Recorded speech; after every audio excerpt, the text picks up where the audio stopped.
नमस्कार दोस्तों, मैं प्रगति सिंह अपने YouTube channel learn with fun में आप सभी परिवार का तहे दिल से स्वागत करती हूं।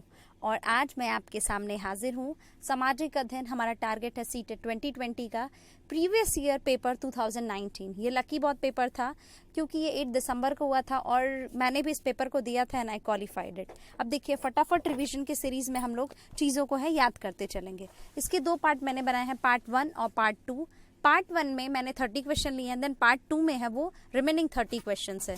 तो इसमें हमारे जो क्वेश्चन स्टार्ट होंगे 31 से लेके 60 तक होंगे और पार्ट 2 में 60 से लेके 90 तक होंगे। तो इस तरह से हम लोग टोटल 60 क्वेश्चन जो है 2019 के विथ करेक्ट एक्सप्लेनेशन हम लोग सारी चीज़ों को याद कर लेंगे और फिर हम लोग को बहुत हेल्प होगी ताकि हम प्रीवियस ईयर पेपर हम लोग करेंगे। तो आते हैं अपने क्वेश्चन पे 31 पे। BCE का तात्पर्य है before Caesar era, before contemporary era, before creation era या फिर बिफोर कॉमन एरा।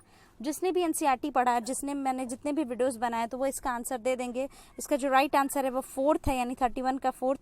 BCE का तात्पर्य है बिफोर कॉमन एरा। अब हम आते हैं अपने क्वेश्चन नंबर।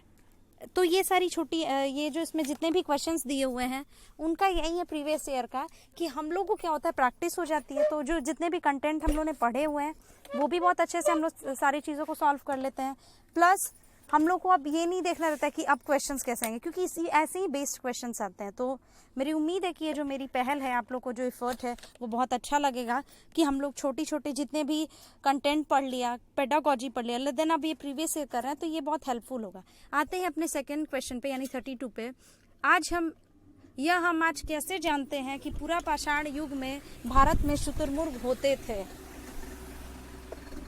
तो पहला है कि शुतुरमुर्गों पे मौखिक स्मृतियां हमारे पास दिल्ली के राष्ट्रीय संग्रहालय में अभिलेखित हैं, या फिर दूसरा विदेशी यात्रियों के वृत्तांत में इनका वर्णन है, या फिर तीसरा उस समय की कृतियों में इन पक्षियों का विविध लेख हमें मिलता है, और फिर चौथा महाराष्ट्र के पटने पुरास्थल से शुतुरमुर्ग के अंडे के अवशेष मिले थे। तो इसका जो राइट आंसर है, जिसने NCERT पढ़ी होगी, जिसे पता होगा वो उसको पता है कि इसका राइट आंसर 32 का 4th है, यानी महाराष्ट्र के जो पटने पुरास्थल है वहां से शुतुरमुर्ग के अंडे मिले थे। And then from there we came to know that कि वहां पे जो ऑस्ट्रिच के एग्स हैं वो पूरा पाषाण युग में थे भारत में। तो इस तरह से ये 32 हम लोग ने कर लिया।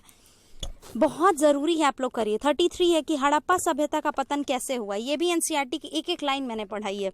देखिए, पहला है कि ऐसा लगता है कि शासकों का नियंत्रण समाप्त हो गया, जंगलों का विनाश हो गया, C है सभ्यता के पूरे क्षेत्र में बाढ़ आ गया, या फिर D है संभवतः नदियां सूख गई। तो सही व्याख्या का चयन कीजिए। तो देखिए, 33वां का जो राइट आंसर है वो 4th है, यानी कि A, B, D।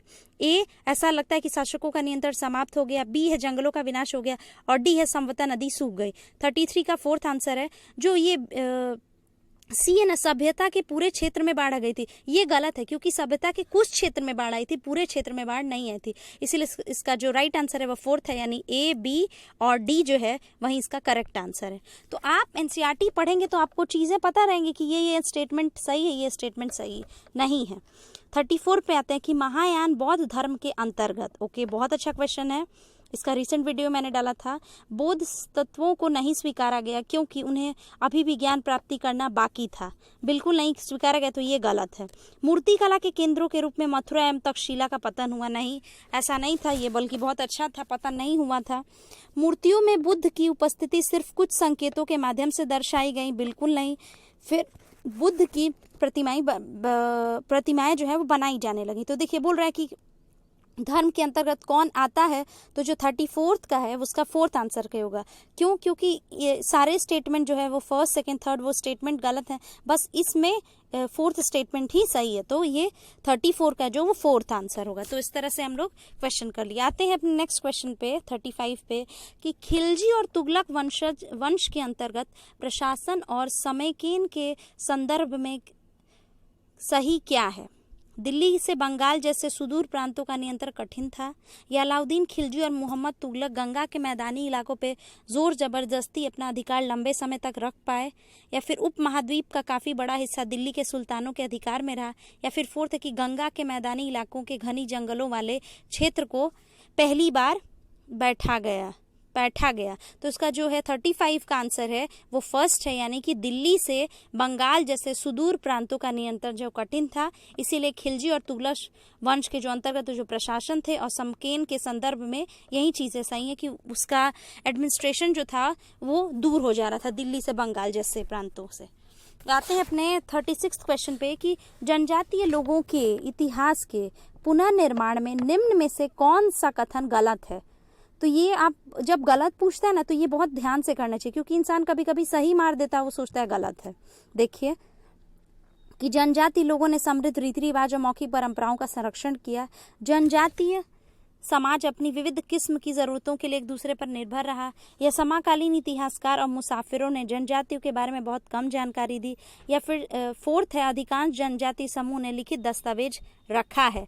तो बोल रहा है कि कौन सा कथन जो है वो गलत है। तो यही वाला जो कथन है वो गलत है, यानी 36 का जो फोर्थ है यही गलत है। क्यों? क्योंकि अधिकांश जो जनजाति समूह ने है उसने जो है लिखित दस्तावेज नहीं रखा है। उस टाइम में कोई भी ट्राइबल सोसाइटी अपना कोई लिखित रिटन डॉक्यूमेंट कोई कुछ नहीं रखती थी। आते अपने 37 क्वेश्चन पे कि 1857 के विद्रोह के बाद अंग्रेजों ने किस प्रकार भारत पे अपने नियंत्रण को समेकित किया। आते हैं तो भूमिहीन तथा किसानों की रक्षा के लिए नीतियां बनाकर, तुष्टीकरण तथा संपत्ति अधिकारों की सुरक्षा करके, या ईस्ट इंडिया कंपनी के सारे अधिकार ब्रिटिश साम्राज्य के हाथ में सौंपकर ताकि भारतीय मूलों में ज़्यादा बेहतर ढंग से संभाला जा सके। या फिर फोर्थ है कि अवध, बिहार, मध्य भारत और दक्षिण भारत से ज़्यादा सिपाहियों की भर्ती कर। तो ये जो है जब 57 की क्रांति की बात कर रहा है तो मुझे लगता है आपको ऑप्शन पढ़ने से ही लगे होगा किसका कौन सा राइट आंसर है। 37 का जो राइट आंसर है वो थर्ड है, यानी कि ईस्ट इंडिया कंपनी के सारे अधिकार ब्रिटिश साम्राज्य के हाथ में सौंप कर ताकि भारतीय मामलों में ज़्यादा बेहतर ढंग से संभाला जा सके। आते हैं अपने 38 क्वेश्चन पे, निम्नलिखित में से क्या प्रतिनिधि लोकतंत्र की विशेषता नहीं है, यानी रिप्रेजेंटेटिव डेमोक्रेसी का कौन सा ऐसा फीचर इसमें नहीं है। बहुत ध्यान से करेगा नहीं वाले क्वेश्चंस को। जनता की निर्णय निर्माण की प्रक्रिया में प्रत्यक्ष सहभागिता, जनता को मतदान का अधिकार, मतदान द्वारा प्रतिनिधि का चुनाव, प्रतिनिधियों के हाथ में निर्णय निर्माण की प्रक्रिया। तो देखिए बोल रहा है कि नहीं है, यानी जो और ऑप्शंस है वो होंगे। तो इसमें जो सेकेंड, थर्ड और फोर्थ है वो है, लेकिन फर्स्ट जो ऑप्शन है वो नहीं है। क्यों? क्योंकि रिप्रेजेंटेटिव डेमोक्रेसी में जनता की निर्णय निर्माण की प्रक्रिया प्रत्यक्ष सहभागिता नहीं होती, अप्रत्यक्ष होती है। वो तो चुनते हैं ना, खुद नहीं ना जाके ऐसा करते हैं। तो इसीलिए इनडायरेक्ट फॉर्म ऑफ पार्टिसिपेशन है रिप्रेजेंटेटिव डेमोक्रेसी में। तो राइट आंसर जो उसका था 38 का वो फर्स्ट था। 39 पे आते हैं कि भारत के किस क्षेत्र को छोटा तिब्बत कहा गया है। सिक्किम को, लद्दाख को, हिमाचल प्रदेश को, या फिर फोर्थ अरुणाचल प्रदेश को। ये बहुत अच्छा क्वेश्चन है, ये भी कई बार आते रहते हैं। 39 तो बताइए इसका क्या आंसर होगा। इसका जो राइट आंसर है 39 का वो थर्ड है, यानी लद्दाख को हम लोग जो भारत का क्षेत्र है उसको छोटा तिब्बत कहते हैं। इवन लद्दाख अभी रिसेंटली में यूनियन टेरिटरी भी बना है, तो वो एक पहला यूनियन टेरिटरी है जो कि कोविड-19 से मुक्त यूनियन टेरिटरी बन गया है अभी लद्दाख जो है, और इसे भारत के इसी क्षेत्र को हम लोग छोटा तिब्बत भी कहते हैं। तो देखिए मैं है थोड़ा बार बार बोल भी देती हूँ चीज़ों को, ताकि आप जो है बार बार सुनेंगे तो उसे अच्छे तरीके से याद कर लेंगे और कुछ भी है भूलेंगे नहीं। मेरी पूरी कोशिश है कि मैंने जितने भी चीज़ें पढ़ाई आपको क्वेश्चंस के थ्रू रिवाइज करवा दूँ। आते हैं 40 क्वेश्चन पे। भारत में अपील प्रणाली किसे कहते हैं? ओके, अपेलेट फॉर्म ऑफ जो वो होता है उसे क्या कहते हैं? राज्य कार्यपालिका प्रमुख का सर्वोच्च अपील प्राधिकारी के रूप में कार्यरत होने का प्रावधान, निचली न्यायालय के आदेश के खिलाफ उच्च न्यायालय में अपील का प्रावधान। इवन टॉप 30 में मैंने क्वेश्चन बनाए थे, ये उसमें एक क्वेश्चन था भी। न्यायिक सेवा में आवेदन का प्रावधान, या फिर फोर्थ है न्यायालय के आदेश के खिलाफ संसद में अपील का प्रावधान। तो जो 40 का जो राइट आंसर है वो सेकंड होगा कि निचली न्यायालय के आदेश के खिलाफ उच्च न्यायालय में अपील का प्रावधान। यानी कि अगर आप जो है लोअर कोर्ट जो हाई कोर्ट है उससे आप अगर उसके डिसीजन से आप सेटिस्फाइड नहीं है तो आप सुप्रीम कोर्ट जा सकते हैं, अपने अपील का जो प्रावधान वहां पे है। तो इसे कहते हैं अपील प्रणाली, अपेलेट फॉर्म ऑफ ये। उसके बाद से देखिए 41 का है कि निम्नलिखित में से कौन सा प्रायद्वीप पठार का लक्षण नहीं है। ओके, फर्स्ट है कि यहाँ कोयला एवं लौह अयस्क जैसे खनिजों की प्रचुरता, इस पठार पर पश्चिम की ओर बहने वाली महानदी और कृष्णा नदी मौजूद है, और ये उत्तरी मैदानों के दक्षिण में स्थित है। इसके उत्तर पश्चिम में अरावली श्रृंखला स्थित है। तो क्या बोला है? प्रायद्वीप पठार का लक्षण नहीं है।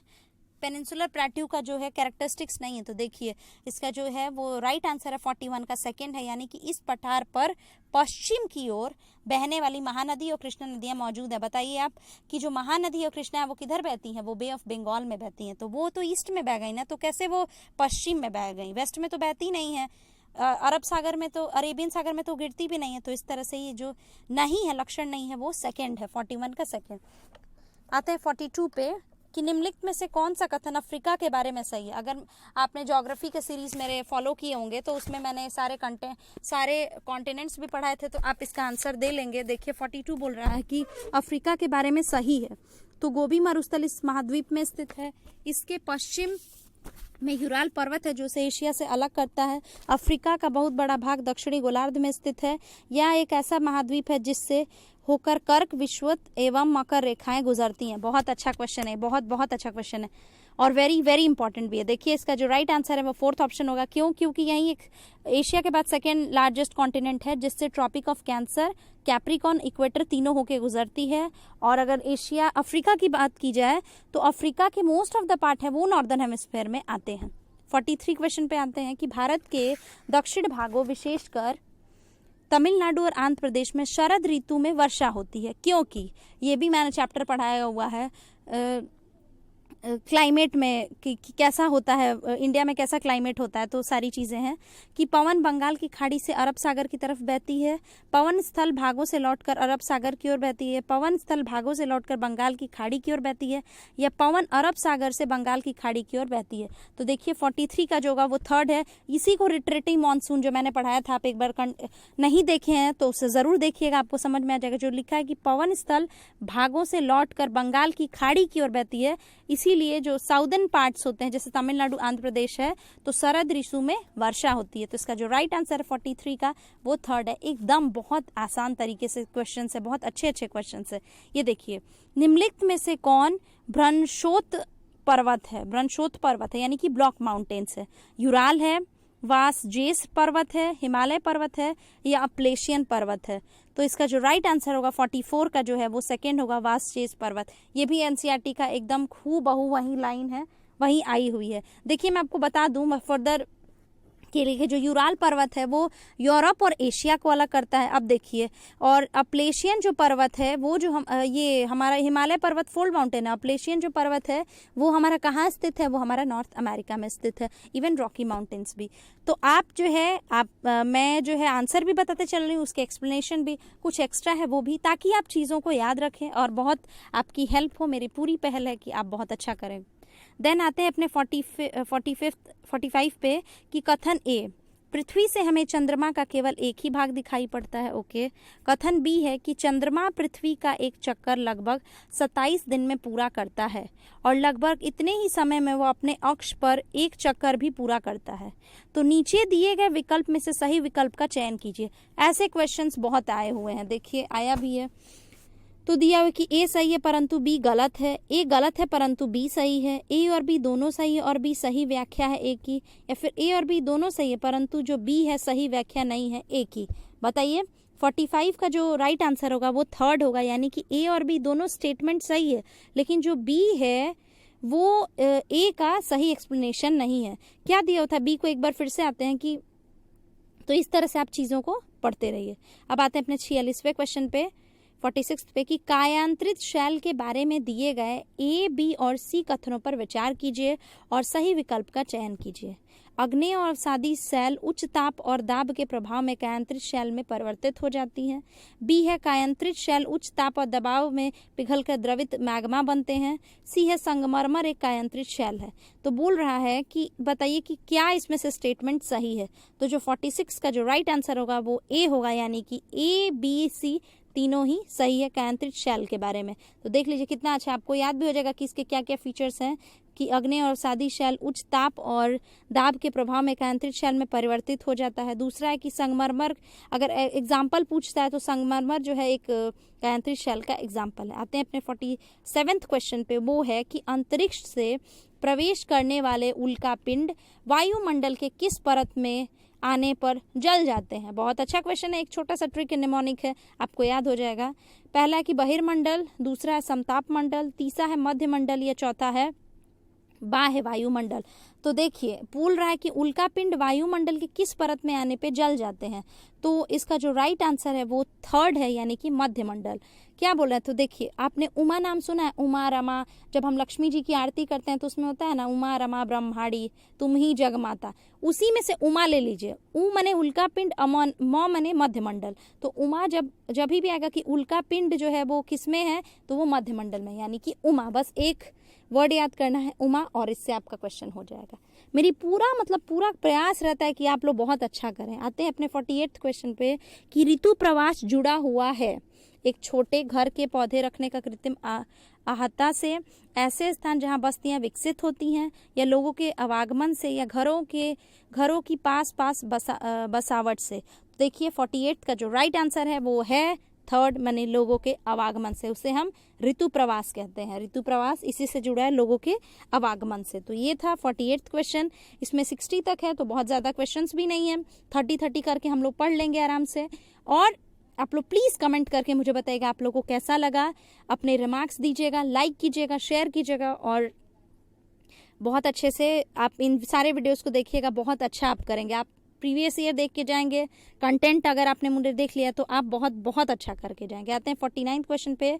स्थायी पवनों के संबंध में कथन ए और बी पर विचार कीजिए और सही विकल्प का चयन कीजिए। ए है कि ये पवन वर्ष भर लगातार निश्चित दिशा में चलती रहती हैं। बी है कि पश्चिम एवं पूर्वी पवनें इनके उदाहरण हैं। तो 49 का जो राइट आंसर है वो ए है, यानी कि ए और बी दोनों सही हैं। 49 का कौन सा राइट आंसर है, ए है। यानी स्थायी पवन जो होता है उसके अगर आपको फीचर पूछेगा तो देख लीजिए कि ये पवन वर्ष भर लगातार निश्चित दिशा में चलती है, नाम ही इसका स्थायी है, यानी कि उसकी जो दिशा होगी वो निश्चित होगी। दूसरा है कि पश्चिम एवं पूर्वी पवने, पश्चिम और पूर्वी पवने इनके उदाहरण है, किसके, स्थायी पवन के। तो दो हम लोग को इसके कैरेक्टरिस्टिक्स याद हो गए स्थायी पवन के, कि उनकी निश्चित दिशा है, और दूसरी की पश्चिम और पूर्वी। आते हैं अपने हम 50वें क्वेश्चन पे। हमारा है कि ब्राजील के कंपोस और वेनेजुएला के लानोस उदाहरण है। तो पहले तो आपको याद होना चाहिए कि कौन कहाँ किसकी घास का नाम है, किससे जाना जाता है। तो ब्राजील में कंपोस होता है और वेनेजुएला में लानोस होता है। तो उदाहरण है उष्णकटिबंधीय घास स्थल के, भूमध्य सागरीय वनस्पति के, शीतोष्ण कटिबंधीय घास स्थल के, या टुंड्रा प्रकार की वनस्पति के। तो देखिए 50वां का जो राइट आंसर है वो ए है, फर्स्ट है, यानी उष्णकटिबंधीय घास स्थल। तो आपको याद होना चाहिए कि ब्राजील के कंपास हैं, ओके, और उसके बाद से वेनेजुएला के जो है वो लानोस है, ओके, आपको याद हो गया। तो ये उष्णकटिबंधीय घास स्थल है, मैंने तो याद किया था, हाँ, तो ये है, आप भी अच्छे से याद कर लीजिए। आते हैं अपने 51 क्वेश्चन पे कि जलवायु के संबंध में कथन ए और बी पर विचार कीजिए और सही विकल्प का चयन कीजिए। ए है कि जलवायु वायुमंडल में दिन प्रतिदिन होने वाला परिवर्तन है। बी है कि किसी स्थान की जलवायु सिर्फ उसकी ऊंचाई तथा ऊंचावच पर निर्भर करती है। तो क्या बोल रहा है कि कौन सही विकल्प का चयन कीजिए। तो 51 का जो राइट आंसर है वो सेकंड है, यानी ए और बी दोनों गलत है। जलवायु के संबंध में, जलवायु वायुमंडल में दिन प्रतिदिन होने वाला परिवर्तन है, बिल्कुल नहीं। और किसी स्थान की जलवायु है, सिर्फ दो फैक्टर्स ही काम नहीं करते हैं कि उसमें हाइट आ गया, ऊंचावच आ गया, उसके लोकेशन, एल्टीट्यूड, रिलीफ, ये सारी चीजें हैं जो इसमें इसके फैक्टर्स हैं। तो ये इसीलिए दोनों स्टेटमेंट जो है वो दोनों गलत है। तो 51 का राइट आंसर सेकंड था। आते हैं 52 पे। दिए गए लक्षण ए और बी के आधार पे ऊर्जा स्रोत की पहचान करें। जो ओके, फॉर्म ऑफ एनर्जी को आपको डिटरमाइन करना है। ए है कि यह एक परंपरागत ऊर्जा का स्रोत है। दूसरा है यह ऊर्जा स्रोत तब निमुक्त होती है जब अपरिष्कृत तेल को धरातल पे लाया जाता है। तो क्या है, भूतापीय ऊर्जा, मोम है, बायोगैस है, प्राकृतिक गैस है। आई थिंक इसका आंसर आप सभी लोग दे ले होंगे, जिन्हें मोस्ट ऑफ द स्टूडेंट को पता होगा। इसका जो राइट आंसर है 52 का वो फोर्थ है, यानी नेचुरल गैस, प्राकृतिक गैस के बारे में हम लोग बात कर रहे हैं। तो ये क्या है, परंपरागत ऊर्जा का फॉर्म ऑफ वो है, सोर्स है। दूसरा बोला है कि ये अपरिष्कृत तेल को धरातल पे लाया जाता है, तो प्राकृतिक गैस है, ओके। 53rd है हमारा कि भारत का शोध संस्थान मैत्री कहाँ अवस्थित है। इससे भी रिलेटेड मैंने एक वीडियो बनाई थी, उसमें भी एक क्वेश्चन था बहुत अच्छा क्वेश्चन है, कई बार पूछता है। तो बताइए, मोस्ट ऑफ द स्टूडेंट्स का आंसर जानते होंगे, यूरोप में है, ऑस्ट्रेलिया में, एशिया या अंटार्कटिका में। तो बताइए क्या है इसका आंसर? इसका राइट आंसर है अंटार्कटिका में। यानी दक्षिण गंगोत्री, मैत्री और भारती, ये 3 रिसर्च स्टेशन है इंडिया के, जो कहाँ पे है? अंटार्कटिका में है। वहाँ पे वैसे भी आबादी नहीं है, पूरा बर्फ ही बर्फ है, तो बस वहाँ पे रिसर्च स्टेशन है। और भारत के 3 है, आप लोग याद कर लीजिए, दक्षिण गंगोत्री, मैत्री या भारती। अगर ये तीनों ही पूछेगा तो आप लोग आराम से कर लेंगे। तो जो दक्षिण गंगोत्री था वो 1984 में था, मैत्री 1989 में आया, और जो तीसरा मैंने भारती बोला वो 2012 में आया था। तो मैत्री जो है भारती जो है वो थोड़ा रिसेंट वाला है, 2012 वाला है। उसके बाद से देखिए 54th क्वेश्चन पे आते हैं कि निम्नलिखित में से कौन सा कथन खनिज के संदर्भ में सही नहीं है? ओके, सही नहीं है यानी गलत है। ये स्टेटमेंट गलत है ना पूछ के सही नहीं है ये पूछ रहा है। ये विभिन्न प्रकार के भूवैज्ञानिक परिवेश में निर्मित होते हैं। सभी खनिज अधात्विक होते हैं। ये प्राकृतिक रूप से प्राप्त होने वाले पदार्थ हैं। इनका एक निश्चित रासायनिक संगठन होता है। तो देखिए, जो फर्स्ट है, थर्ड है और फोर्थ है, ये हैं, लेकिन एक ही स्टेटमेंट है जो गलत है, वो है 54 का सेकंड। यानी कि 54 के सेकंड का बोल रहा है कि सभी खनिज अधात्विक होते हैं। नहीं, ऐसा नहीं है, सभी जो खनिज होते हैं अधात्विक नहीं होते हैं। तो राइट आंसर जो हो जाएगा 54 का सेकंड। जब भी कोई बोले कि सही नहीं है, सुमेल नहीं खाता, ऐसे भी क्वेश्चन आते हैं, तो आप लोग बड़े ध्यान से करेगा, क्योंकि हम लोग जो है उसमें थोड़ी सी लापरवाही से गड़बड़ हो जाता है। 55 है कि निम्नलिखित का मिलान कीजिए। नर्मदा घाटी, वजी, गारो पहाड़ियाँ, गंगा घाटी, सिंधु और उसकी सहायक नदियाँ। अब देखिए क्या है, first, second, third, fourth option है। देखिए 55 का जो राइट आंसर है वो फर्स्ट है। इसका मतलब कि ए का जो है वो सेकंड होगा। सेकंड क्या है हमारा? आखेट एवं संग्रहण है नर्मदा नदी पे, नर्मदा घाटी पे। बी का फर्स्ट है, यानी वजी क्या है? आरंभिक गणतंत्र है, वजी मैंने पढ़ाया था आपको, हाँ। सी का फिफ्थ है, सी का यहाँ पे देखिए फिफ्थ क्या है? आरंभिक कृषि को गारो पहाड़ियाँ। गारो पहाड़ियाँ में वो जब हम एंशिएंट इंडिया पढ़ रहे थे तो उसमें सबसे पहले एग्रीकल्चर किया गया था। उसके बाद से गंगा घाटी। डी का जो है थर्ड दिए हुए, लगभग 2500 वर्ष पहले जो है गंगा घाटी आया था। तो ये सारी चीज़ें हैं। उसके बाद से देखिए 56 है कि नीचे 2 कथन ए और बी भारतीय इतिहास के तिथियों और काल के समसामयिक वाद विवाद के संदर्भ में दिए गए हैं। हिंदू, मुस्लिम, ब्रिटिश जैसी कालावधि उपयुक्त है क्योंकि शासकों का धर्म ही एकमात्र महत्वपूर्ण ऐतिहासिक परिवर्तन रहा है। या बी है कि लंबी समय अवधि में घटित होने वाली ऐतिहासिक प्रक्रियाओं को निश्चित तिथियों और काल विभाजन के अंतर्गत लाना समस्यात्मक है। तो बोला कि कौन सा स्टेटमेंट हम लोग पढ़े थे ना, डेट्स एंड पीरियड, ये भी हिस्ट्री का क्वेश्चन है। तो उसका जो राइट आंसर हो जाएगा 56 का वो सेकंड है, यानी कि ए गलत है किंतु बी सही है। ए गलत है और बी सही है। तो जब भी आपको सही वाला पूछेगा या फिर इसमें से सही नहीं है तो बड़े ध्यान से कीजिएगा, बार बार मैं रिक्वेस्ट कर रही हूँ। तो ये सारी चीज़ें हम लोग अभी 57 पे आ गए, तो बस अब 3 ही क्वेश्चन बचे हुए हैं। बहुत अच्छे तरीके से हम लोग ने 30 किए, देन रिमेनिंग 30 भी करेंगे। और मेरा रिक्वेस्ट है कि आप लोग वीडियो को देखिएगा, बिल्कुल बड़ा नहीं है, स्किप करने की कोई ज़रूरत नहीं है, और बहुत अच्छे तरीके से देखेंगे तो आप जब क्वेश्चंस आएंगे आपके सामने तो आपको लगेगा हाँ ये प्रीवियस ईयर का था, ये इस ईयर का था, और आप लोग बहुत अच्छे तरीके से कर लेंगे। तो ये मेरा छोटा सा एक इफ़र्ट है जो आप लोग को बहुत आगे ले जाने के लिए काम आएगा। उसके बाद से देखिए अब 59 हम लोग क्वेश्चन पे आएंगे। अभी तक हमने 57 क्वेश्चन किए हैं, तो मुझे उम्मीद है कि आप लोग को सारी चीज़ें हैं, एक्सप्लेनेशन देन कंटेंट, ये सारी चीज़ें समझ में आ रही होंगी। और उसके बाद से हम लोग धीरे धीरे और भी क्वेश्चंस करते रहेंगे ताकि हम लोग को बहुत आराम तरीके से हम लोग सारी चीज़ों को कर लें। आते हैं अपने 58 क्वेश्चन पे कि भारत में आरंभिक मानवों पर समझ के लिए निम्नलिखित में से किसे एक प्राथमिक सूत्र माना जा सकता है, यानी कि प्राइमरी सोर्स माना जा सकता है। प्राइमरी सोर्स से हमेशा एक ना एक क्वेश्चन जो है वो आता रहता है। तो पातशाहनामा चित्रकला को, मध्य प्रदेश की शैल चित्रा को, कांगड़ा शैल की चित्रा को, या फिर गिरनार का शैल अभिलेख को। देखिए अगर आपने मेरे हिस्ट्री के वीडियो देखे होंगे तो आप इसका आंसर दे सकते हैं कि इसका जो हम लोग ने रॉक पेंटिंग्स पढ़ी थी जो मोस्टली मध्य प्रदेश में और कुछ पार्ट्स ऑफ उत्तर प्रदेश में थी, प्रेजेंट थी एंशिएंट इंडिया में, तो उसका जो राइट आंसर होगा वो सेकेंड होगा 58 का, यानी मध्य प्रदेश की शैल चित्रकला वहीं जो है वो भारत में आरंभिक मानवों पे समझ के लिए एक प्राइमरी सोर्स माना जा सकता है।